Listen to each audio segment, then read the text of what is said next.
Kaya pala ganito ang naging resulta ng kapalaran ko. Kasi alam ng Diyos na kaya ko. Sa edad kong to, napagod na akong magmadali.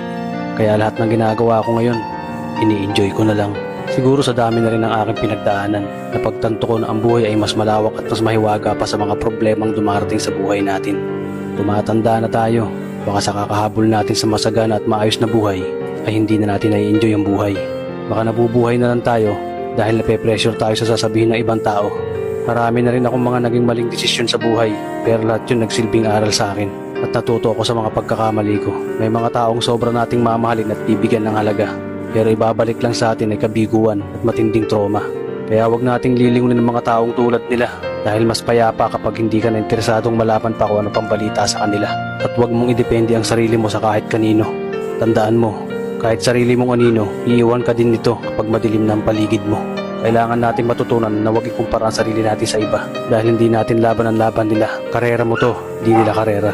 Dahil ang buhay ay hindi naman nasusukat sa kung sino ang mayaman, kundi kung sino ang payapa.